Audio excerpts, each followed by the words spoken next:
Hello student, welcome to my YouTube channel. Today we are going to discuss an important chapter of class 12th chemistry, that is chemical kinetics.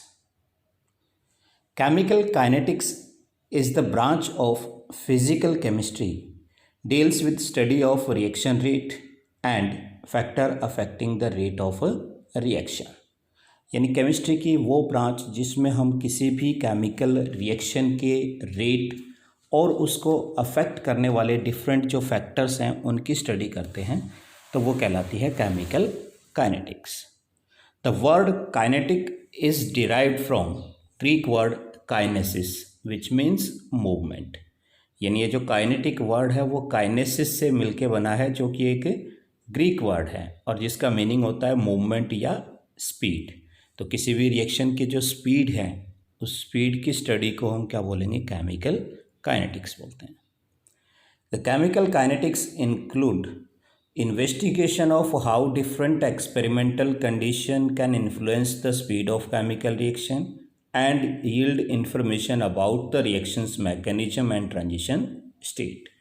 यानी chemical kinetics में हम different experimental condition जो कि reaction के rate को affect करते हैं और रिएक्शन की डिफरेंट इन्फॉर्मेशन, जैसे कि उसका रिएक्शन मैकेनिज्म है, उसमें बनने वाली जो डिफरेंट ट्रांजिशन स्टेट्स हैं, उन सब की स्टडी हम केमिकल काइनेटिक्स में करते हैं.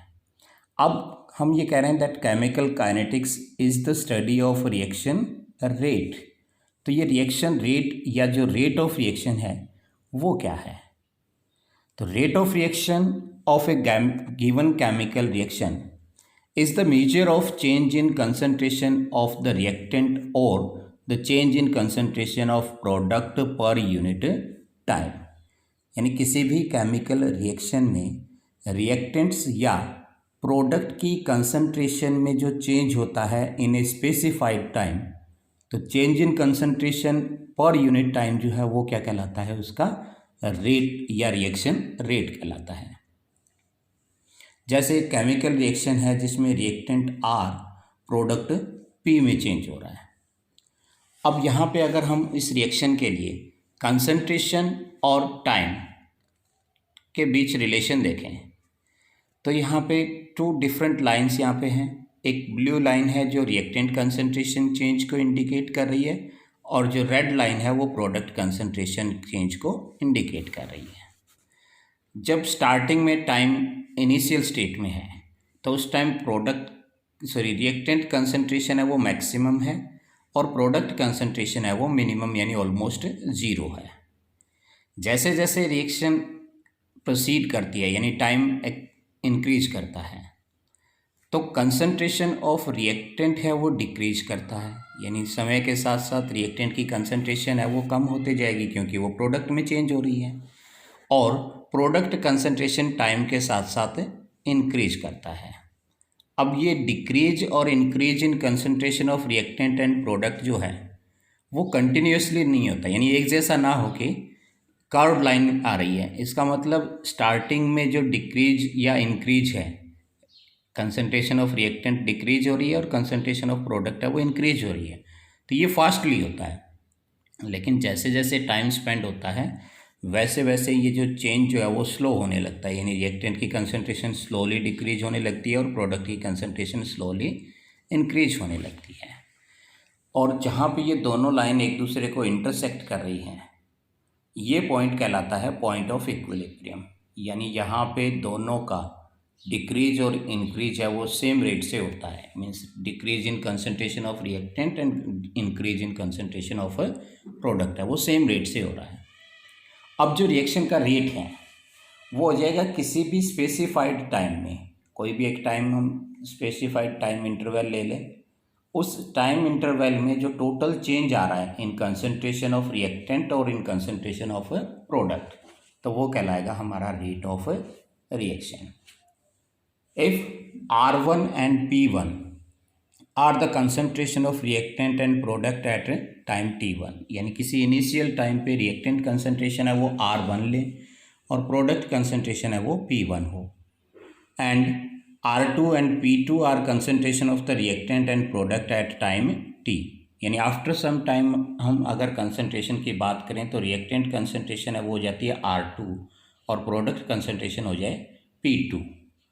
तो यहाँ पे जो रिएक्शन रेट है वो हो जाएगा decrease in concentration of reactant R upon time taken.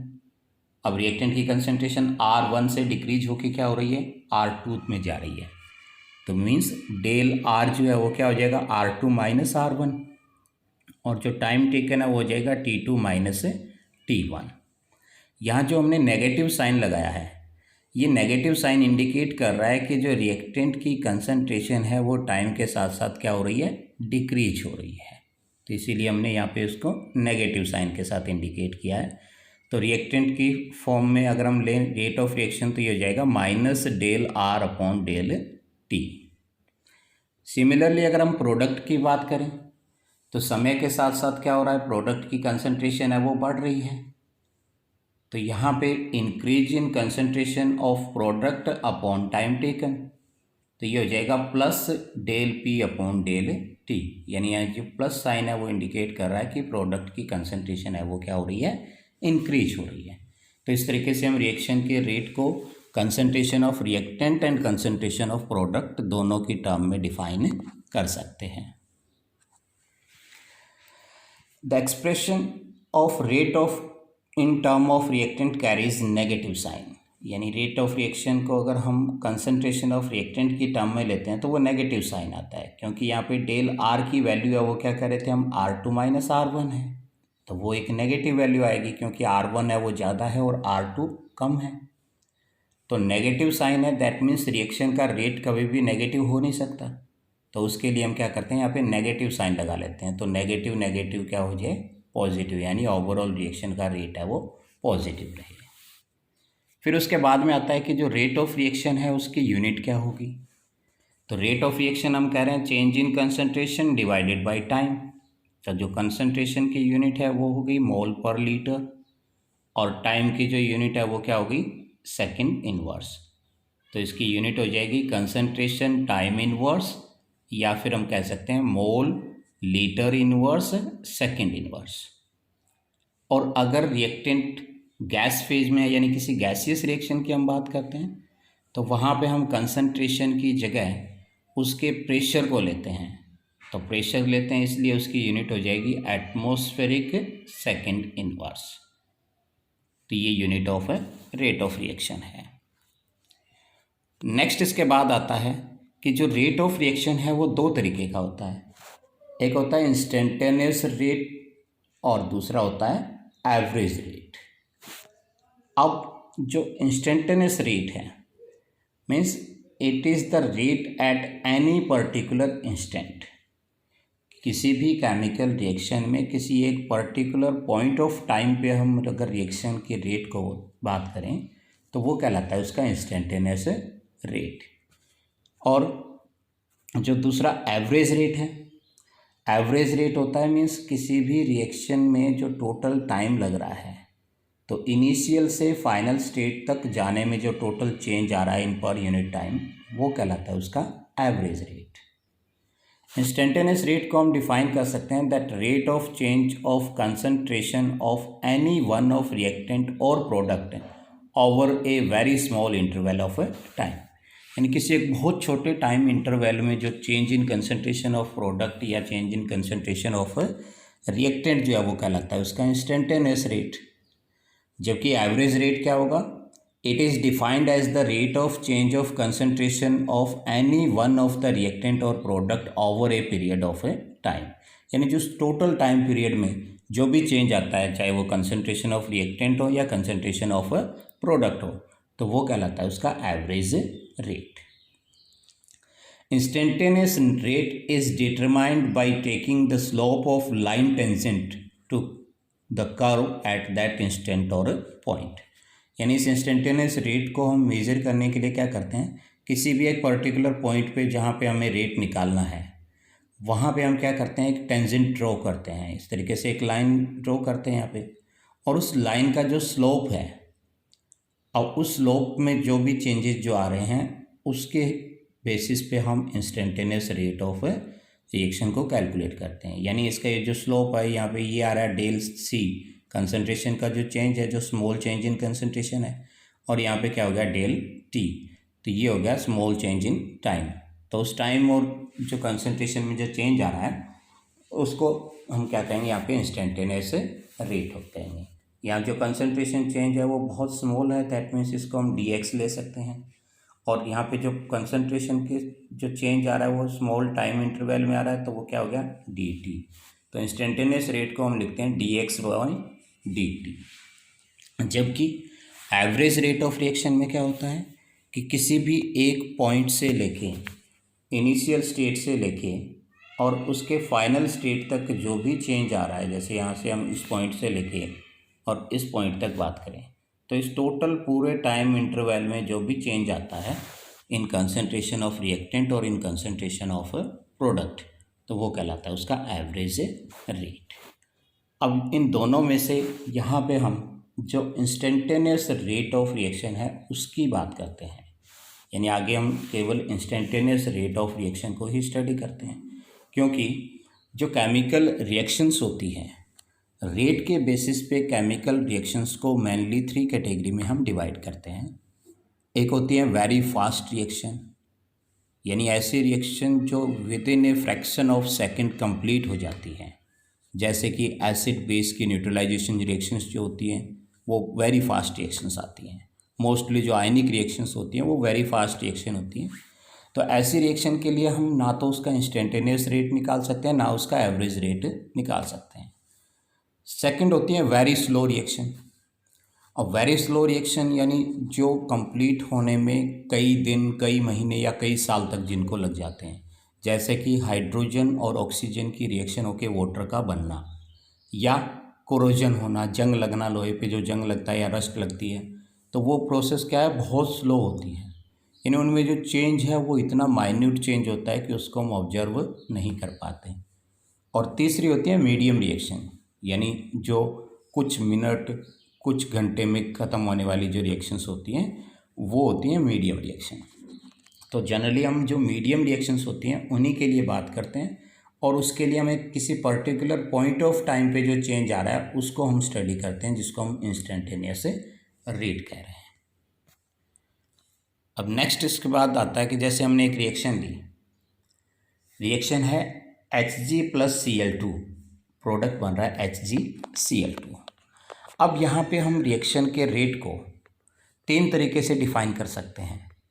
पहला है rate of disappearance of mercury, यानी मरकरी की कंसंट्रेशन जो डिक्रीज हो रही है उसकी टर्म में हम ले सकते हैं। दूसरा है rate of disappearance of chlorine, यानी क्लोरीन की जो कंसंट्रेशन है वो डिक्रीज हो रही है उसकी टर्म में हम ले सकते हैं।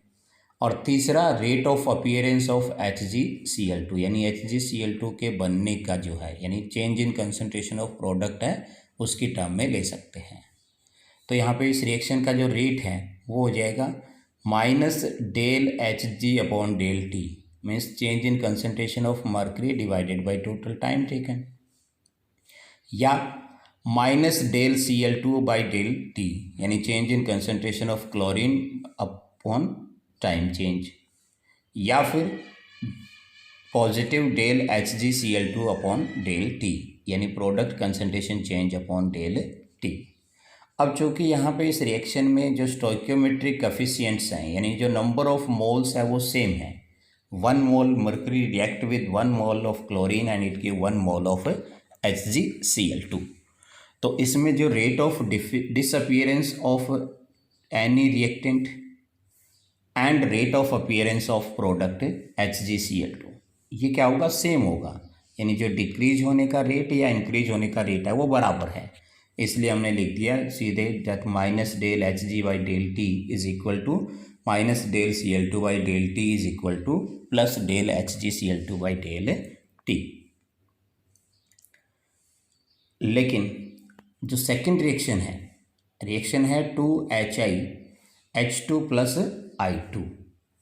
अब यहाँ पे देखो जो रिएक्टेंट है वो HI यानी इसके 2 मोल्स हैं, और जो प्रोडक्ट बन रहा है यहाँ पे, प्रोडक्ट हो गया यहाँ पे H2+I2।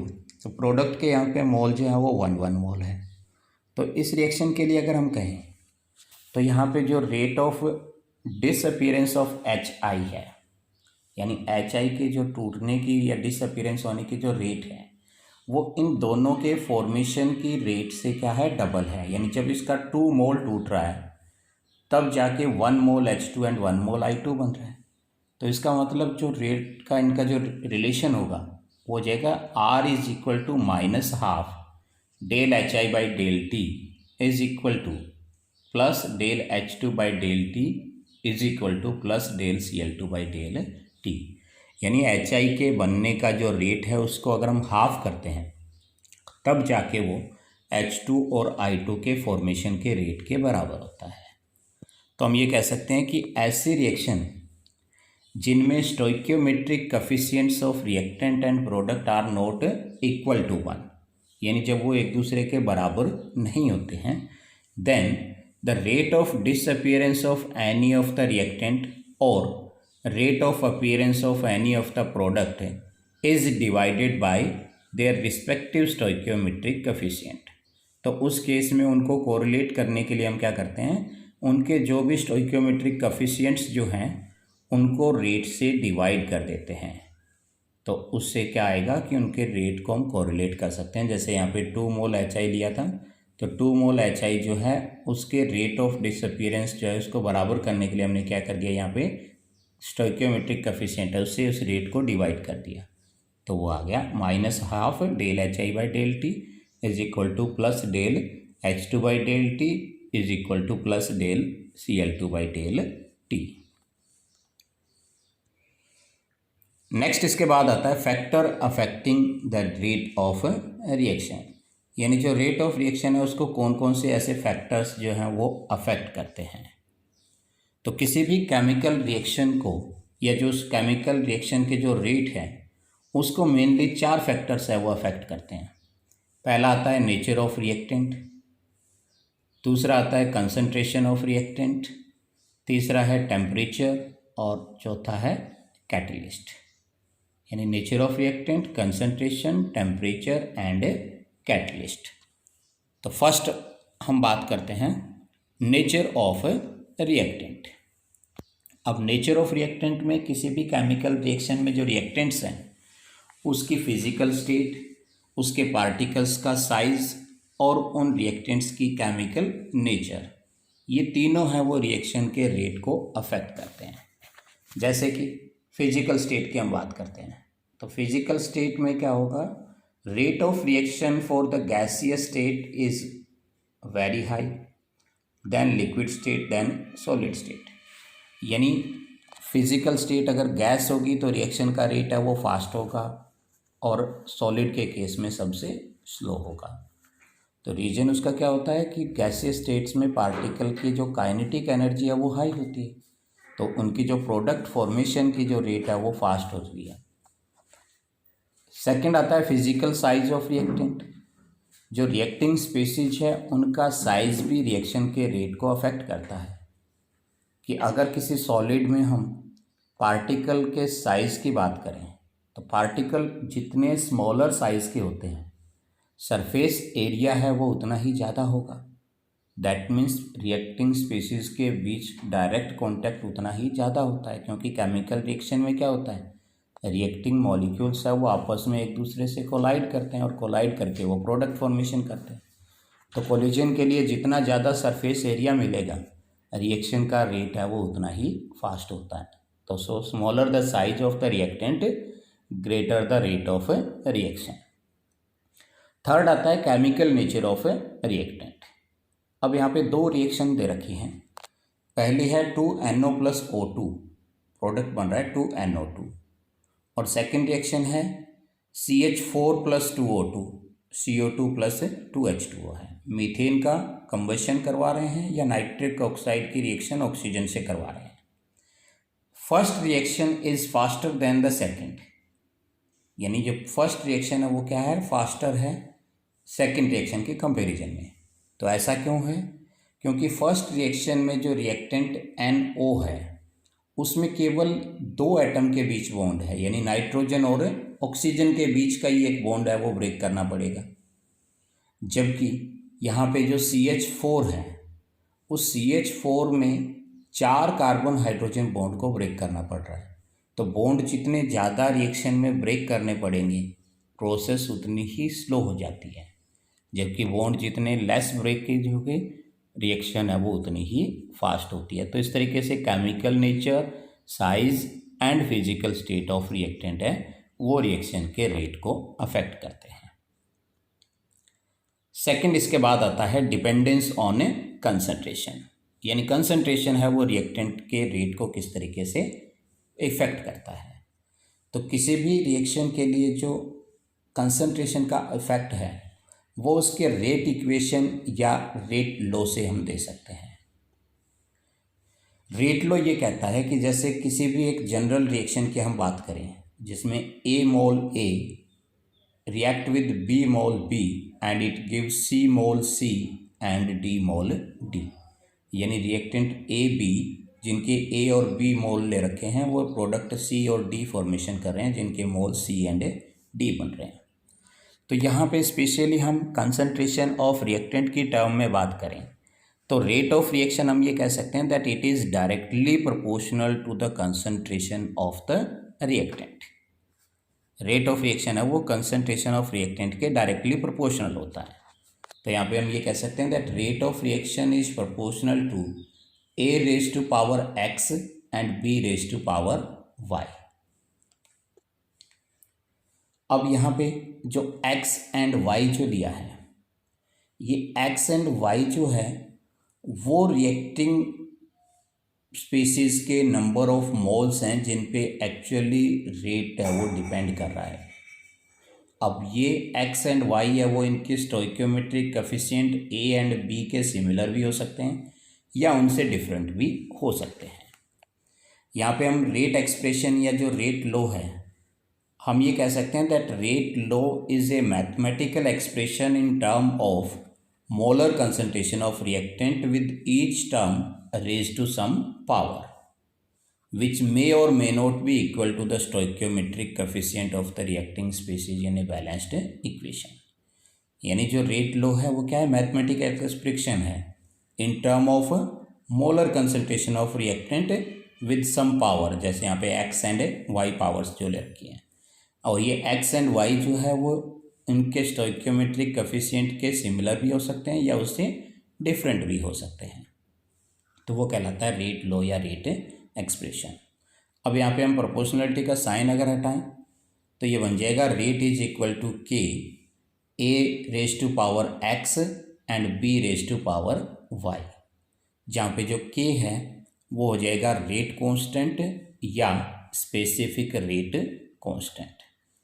अब इस रेट कांस्टेंट या स्पेसिफिक रेट कांस्टेंट को भी हम डिफाइन कर सकते हैं कि यदि concentration of reactant A and concentration of reactant B is 1 mole per liter, यानी उसकी कंसनट्रेशन को हमने 1 यूनिट कर दिया, then rate is equal to K, यानी कि जब रिएक्टेंट्स कंसनट्रेशन 1 यूनिट हो in that case the rate of reaction is called rate constant. Means the rate constant is defined as the rate of reaction when concentration of reactant is taken as a unit। Next इसके बाद आता है order of reaction and molecularity. तो order of reaction is the sum of powers of concentration of the reactants expressed in rate law is called order of reaction.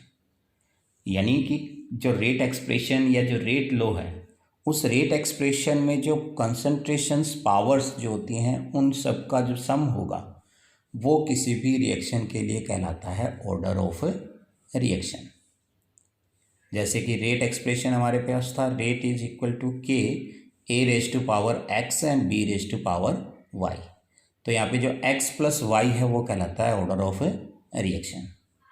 और किसी भी reaction के लिए ऑर्डर ऑफ रिएक्शन जो है वो 0 हो सकती है, 1 हो सकती है, 2 हो सकती है या फ्रैक्शनल वैल्यू भी हो सकती है, जैसे कि हाफ है, 3/2 है। इस तरीके से फ्रैक्शनल वैल्यू में भी ऑर्डर ऑफ रिएक्शन हो सकती है। सेकंड आता है मॉलिक्यूलरिटी। अब molecularity is the number of reacting species that may be atom, molecule or an ion taking part in elementary reaction which must collide simultaneously in order to bring about the chemical reaction is called molecularity. यानी किसी भी reaction में reacting species के जो number हैं, चाहे वो atom हो, मॉलिक्यूल हो या आयन हो, जो डायरेक्टली आपस में कोलाइड करके प्रोडक्ट फॉर्मेशन करते हैं, वो कहलाती है मॉलिक्यूलरिटी.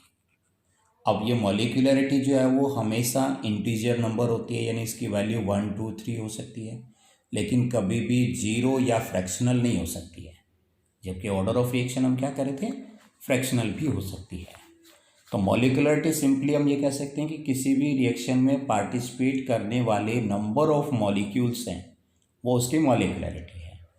जबकि ऑर्डर ऑफ रिएक्शन हो जाएगा कि किसी भी रिएक्शन में रिएक्टेंट के वो मॉलिक्यूल्स जिन पर रिएक्शन रेट डिपेंड करता है, वो कहलाती है ऑर्डर ऑफ रिएक्शन. तो ये molecularity and order of reaction किसी भी केमिकल रिएक्शन के लिए इक्वल भी हो सकती हैं या डिफरेंट भी हो सकती है, लेकिन किसी भी रिएक्शन के लिए जो उसकी ऑर्डर ऑफ रिएक्शन है वो उसकी मॉलिक्यूलरिटी से ज़्यादा नहीं हो सकती. मीन्स या तो वो सेम हो सकती हैं या डिफरेंट होंगी. तो अगर डिफरेंट है तो उस केस में ऑर्डर ऑफ रिएक्शन है वो मॉलिक्यूलरिटी के कंपैरिजन में हमेशा क्या होगी, कम होगी. यानी टोटल रिएक्टिंग मॉलिक्यूल में से हो सकता है रिएक्शन का रेट सब पर डिपेंड करे या उनमें से कुछ रिएक्टेंट मॉलिक्यूल्स पर ही रिएक्शन का रेट डिपेंड करे. तो जो ऑर्डर एंड मॉलिक्यूलरिटी है उसमें हम डिफरेंस की अगर हम बात करें तो हम इस तरीके से कह सकते हैं. फर्स्ट क्या हो जाएगा इनका definition, that it molecularity is the total number of reacting species which bring the chemical change. यानी जो केमिकल चेंज करते हैं वो total number of reacting species है, वो मॉलिक्यूलरिटी है. और ऑर्डर ऑफ रिएक्शन क्या है, it is the sum of power of molar concentration of reacting species in the rate equation of the reaction. यानी जो रेट लॉ में जो total number of reacting species जो रिप्रेजेंट कर रखी हैं, उनके पावर्स का जो सम है वो उसकी ऑर्डर ऑफ रिएक्शन है. Molecularity is a whole number, यानी वो हमेशा एक होल नंबर में होती है, 1, 2, 3 इस तरीके से. बट जो ऑर्डर ऑफ रिएक्शन है it may be whole number, zero और फ्रैक्शनल. यानी वो जीरो भी हो सकती है, फ्रैक्शनल भी हो सकती है या होल नंबर भी हो सकती है, कुछ भी हो सकती है. Molecularity is theoretical concept. यानी मॉलिक्यूलरिटी है वो किसी भी केमिकल रिएक्शन को हम देखकर या उसकी जो बैलेंस्ड इक्वेशन है उसको देख के हम बता सकते हैं कि उसकी मॉलिक्यूलरिटी क्या है. But order of reaction is experimentally determined. यानी इसको हम केवल एक्सपेरिमेंटली डिटरमाइन कर सकते हैं, किसी भी रिएक्शन को देख के उसकी ऑर्डर को हम नहीं बता सकते.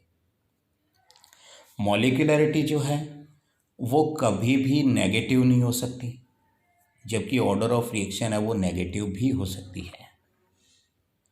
Molecularity is meaningful only for simple reaction और individual steps of the complex reaction.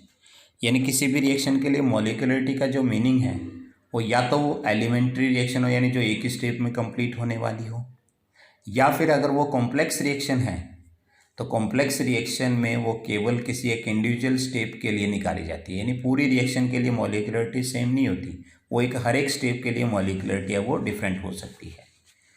लेकिन जो ऑर्डर ऑफ रिएक्शन है वो कंप्लीट रिएक्शन के लिए होती है, यानी उसका इंडिविजुअल स्टेप पे डिपेंड ना करके वो पूरी रिएक्शन के लिए ऑर्डर ऑफ रिएक्शन होती है. तो ये हो गए main differences between molecularity and order of reaction. अब नेक्स्ट इसके बाद आता है unit of rate constant for different order reaction. अब रेट एक्सप्रेशन हम ये कह रहे थे कि रेट जो है is equal to K concentration raise to power N ले रहे हैं. रेट हम कह रहे थे कि रेट क्या होता है, कंसंट्रेशन अपॉन टाइम होता है, और यहाँ पे के जो है वो क्या हो गया, सी रेज टू पावर एन है. तो अगर हम के की यूनिट लें तो के हम ये कह सकते हैं that K is equal to concentration raise to power 1 minus n divided by time. यहाँ पे n जो है वो ऑर्डर ऑफ रिएक्शन को रिप्रेजेंट कर रहा है, यानी इस k की यूनिट है वो ऑर्डर स्पेसिफिक होता है, यानी डिफरेंट ऑर्डर रिएक्शन के लिए k की यूनिट है वो डिफरेंट हो सकती है। फॉर एग्जांपल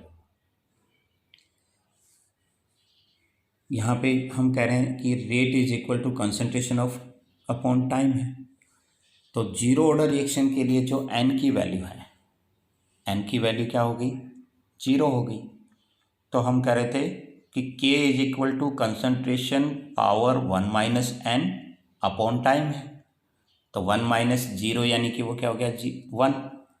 तो जो कंसंट्रेशन की यूनिट है वो हो गई मोल पर लीटर, और अपॉन टाइम है यानी वो पर सेकेंड, तो यूनिट हो गई मोल पर लीटर पर सेकेंड। इसी तरीके से अगर फर्स्ट ऑर्डर रिएक्शन लें हम, तो फर्स्ट ऑर्डर रिएक्शन के लिए n की वैल्यू हो गई 1, तो कंसंट्रेशन 1 माइनस 1 यानी पावर क्या होगी कंसंट्रेशन की 0 अपॉन टाइम, तो ये केवल सेकंड इन्वर्स हो जाएगी। ऐसे ही अगर सेकंड ऑर्डर रिएक्शन है तो वो हो गया concentration power 1 minus 2 divided by time, तो कंसंट्रेशन इन्वर्स और टाइम इन्वर्स हो गया, तो concentration inverse means mole inverse litre second inverse. तो इस तरीके से हम डिफरेंट ऑर्डर ऑफ रिएक्शन के लिए जो रेट कांस्टेंट की है उसकी यूनिट हम डिटरमाइन कर सकते हैं। नेक्स्ट इसके बाद आता है इंटीग्रेटेड रेट इक्वेशन। जो हमने रेट एक्सप्रेशन लिया था, रेट एक्सप्रेशन कह रहे थे कि R is equal to K into A raise to power X B raise to power Y। तो यहाँ पे ये जो इक्वेशन हम ले रहे थे, ये इक्वेशन कहलाती है डिफरेंशियल रेट इक्वेशन। क्या कहलाती है ये, डिफरेंशियल रेट इक्वेशन, जो कि रेट ऑफ रिएक्शन को बता रही है with respect to change in concentration per unit time. अब जो इंटीग्रेटेड रेट इक्वेशन है, the rate law can be integrated to obtain the integrated rate equation that links concentration of reactant or product with the time directly। यानी यहाँ पे rate constant K का और जो concentration का रिलेशन है वो किससे हम दे सकते हैं, उसकी इंटीग्रेटेड रेट इक्वेशन से दे सकते हैं। यानी कि जो डिफरेंशियल रेट इक्वेशन है उसका हम इंटीग्रेशन करेंगे और इंटीग्रेशन करके रेट कांस्टेंट K की वैल्यू हम डिटरमाइन करते हैं। The integrated rate equation gives a relation between directly measured quantity, that is concentration at different time, and rate constant। तो वो concentration और K के बीच का जो रिलेशन है वो इस इंटीग्रेटेड रेट इक्वेशन से दे सकते हैं। अब फर्स्ट हम बात करते हैं ज़ीरो ऑर्डर रिएक्शन के लिए। तो ज़ीरो ऑर्डर रिएक्शन हम क्या कह सकते हैं, that A reaction in which the rate is independent of the concentration of the reactant, that is the rate is proportional to the zeroth power of concentration of the reactant। यानी ऐसी reaction जिसमें जो rate है वो independent हो concentration of reactant पे, यानी उन पे डिपेंड ना करता हो, या फिर जो रेट एक्सप्रेशन है, रेट एक्सप्रेशन हम कह रहे थे R is equal to K concentration of reactant raise to power 0, यानी अगर उसमें पावर यहाँ पे 0 आती है तो ऐसे रिएक्शंस को हम क्या बोलते हैं, ज़ीरो ऑर्डर रिएक्शंस कहते हैं। जैसे कि यहाँ पे रिएक्शन है जिसमें रिएक्टेंट R प्रोडक्ट में चेंज हो रहा है, तो इस रिएक्शन के लिए अगर हम रेट लें तो ये क्या हो जाएगा माइनस dR अपॉन dt, यानी इंस्टेंटेनियस रेट ले रहे हैं तो change in concentration of reactant upon time change. Negative sign है क्योंकि हम रिएक्टेंट की बात कर रहे हैं, तो minus dR upon dt is equal to क्या हो जाएगा K R raise to power 0। अब किसी भी वैल्यू की पावर अगर 0 होती है दैट मीन्स वो 1 हो गई, तो सिंपली ये क्या हो गया minus dR upon dt is equal to K, या इसको हम लिख सकते हैं dR is equal to minus K D T. अब इसका अगर हम इंटीग्रेशन करवाएं तो इंटीग्रेशन अगर हम करवाते हैं तो ये क्या हो गया, integration D R is equal to minus K constant value है, इंटीग्रेशन टी, ठीक है। अब डी आर जो है इसका इंटीग्रेशन आ जाता है आर, और टी है उसका इंटीग्रेशन आ जाता है टी। तो यहाँ पे ये हो जाएगा that R is equal to minus K T plus C, जहाँ पे सी क्या है, इंटीग्रेशन कांस्टेंट है। अब इस इंटीग्रेशन कांस्टेंट की वैल्यू कैसे निकाल सकते हैं हम, तो अगर स्टार्टिंग में जब टाइम t इक्वल्स टू 0 हो तो उस केस में जो कंसंट्रेशन ऑफ रिएक्टेंट R है वो क्या होगी, उसकी जो इनिशियल कंसंट्रेशन है R0 उसके बराबर होगी। तो यहाँ पे जब t की वैल्यू पुट करें और R की जगह इसकी वैल्यू पुट करें तो जो C है उसकी वैल्यू हमारे पास आती है R0। इस C की वैल्यू को फिर से इक्वेशन 1 में पुट करते हैं। तो इक्वेशन 1 में जब हम वैल्यू को दोबारा से पुट करते हैं तो इक्वेशन बनती है हमारे पास R is equal to minus K T plus R0। ये इक्वेशन नंबर 2 है। अब अगर इस इक्वेशन को हम straight line equation y equals to M X plus C के साथ कोरिलेट करें तो स्ट्रेट लाइन इक्वेशन ये कहती है कि अगर हम y का x के साथ रिलेशन देखें तो उस केस में यहाँ पे वो रिलेशन जो है वो इस तरीके से एक स्ट्रेट लाइन आती है और इसका जो स्लोप है वो स्लोप यहाँ पे आता है m, और जो इंटरसेप्ट यहाँ पे जो आता है वो होता है c। तो सिमिलरली ये जो इक्वेशन है हमारी r is equal to minus K T plus R0, तो ये भी क्या एक तरीके से एक स्ट्रेट लाइन इक्वेशन बन रही है।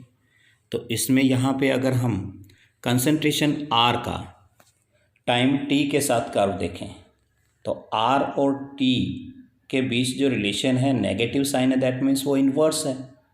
तो टाइम t के साथ साथ कंसंट्रेशन ऑफ रिएक्टेंट है वो क्या हो रही है, डिक्रीज हो रही है, तो नेगेटिव स्लोप आएगा। और इस स्लोप की जो वैल्यू है वो क्या होगी, k, यानी k is equal to negative slope है, और जो R0 है इनिशियल कंसंट्रेशन वो यहाँ से इंटरसेप्ट हो जाएगा उसका, ठीक है, जो कि m कह रहे थे, मतलब वो R0 है वो रिएक्शन का इंटरसेप्ट हो जाता है।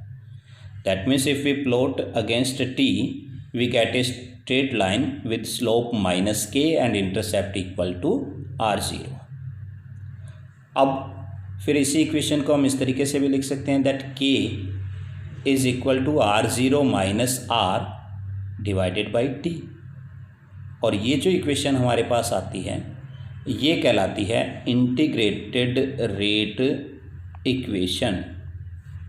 यानी स्टार्टिंग में ये जो इक्वेशन हमने ली थी वो क्या थी, डिफरेंशियल रेट इक्वेशन थी, और यहाँ से उसको इंटीग्रेट करके हम क्या बना लिया इसका, integrated rate equation k is equal to R0 minus R upon t, जहाँ पे R0 क्या है, जो रिएक्टेंट लिया है उसकी इनिशियल कंसंट्रेशन है, R है वो concentration of reactant eight time t, यानी उसके बाद t टाइम पे कंसंट्रेशन जो बची वो, और डिवाइडेड बाय टाइम t हो गया।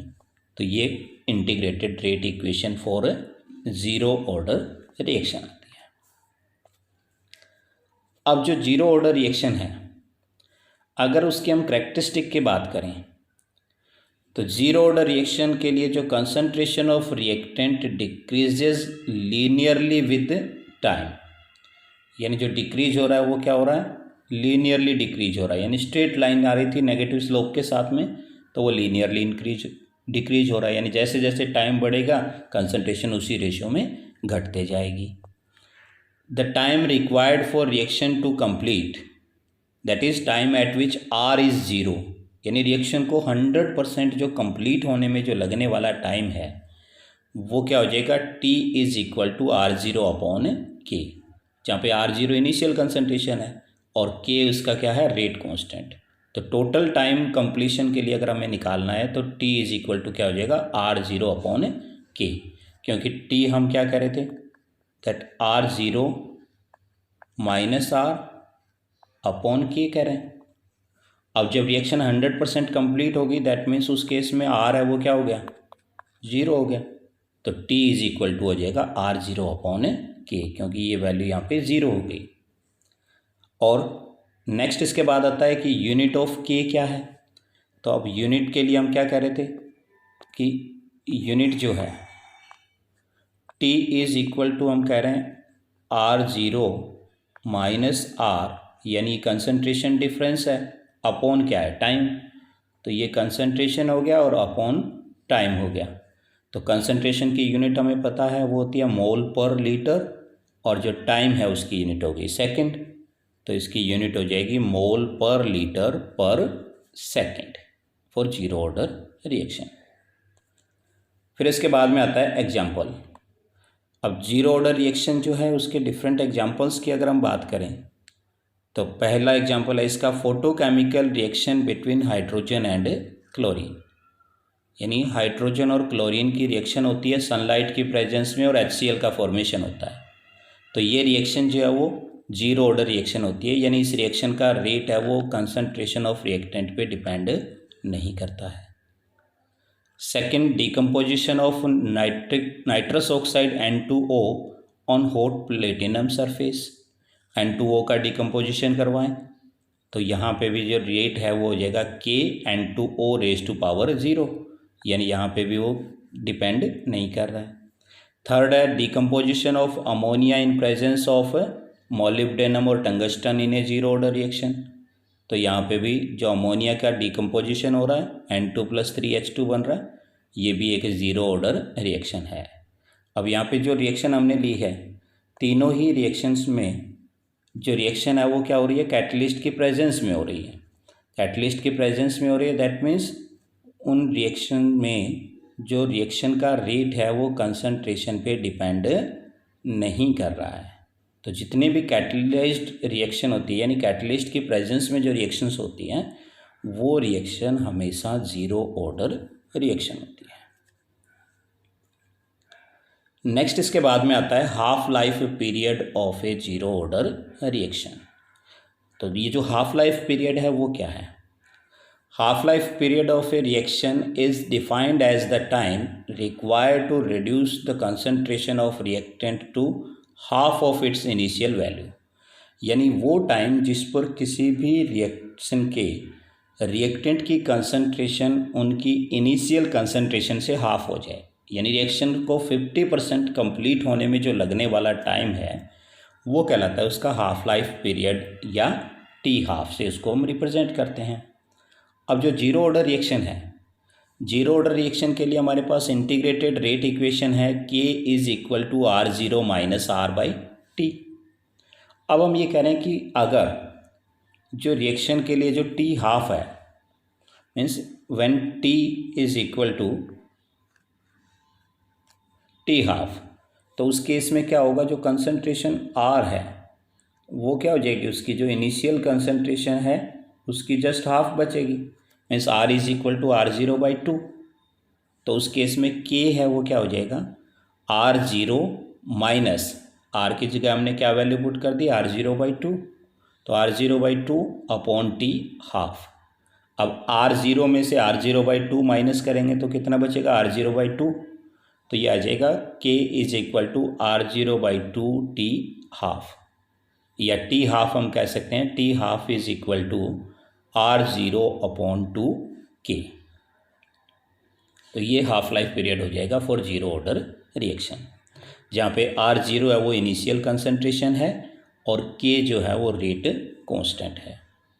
अब चूँकि K एक कांस्टेंट वैल्यू हो गई, 2 नंबर है वो भी एक कांस्टेंट वैल्यू हो गई, तो हम ये भी कह सकते हैं that T half is directly proportional to R0, means for zero order reaction half life period is directly proportional to initial concentration of reactant. जो रिएक्टेंट की इनिशियल कंसंट्रेशन है उसके डायरेक्टली प्रोपोर्शनल है। दैट मीन्स कंसंट्रेशन हम starting में जितनी ज़्यादा लेंगे, रिएक्शन को 50% कंप्लीट होने में जो लगने वाला टाइम है वो उतना ही ज़्यादा लगेगा। और अगर कंसंट्रेशन कम हुई तो जो टाइम लगता है वो भी क्या हो जाता है, कम हो जाता है। जैसे कि यहाँ पे इस ग्राफ में हम देख सकते हैं, इस रिएक्शन में देखो यहाँ पे स्टार्टिंग से 50% कंप्लीट होने में जो लगने वाला टाइम है वो उसका हाफ लाइफ पीरियड है।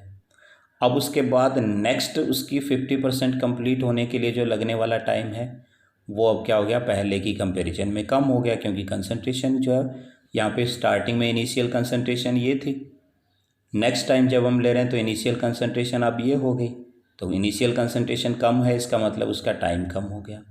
और नेक्स्ट चलेंगे तो यहाँ पे जो हाफ लाइफ है, थर्ड हाफ लाइफ, वो और ज़्यादा कम हो गया, क्योंकि इनिशियल कंसंट्रेशन और कम हो गई।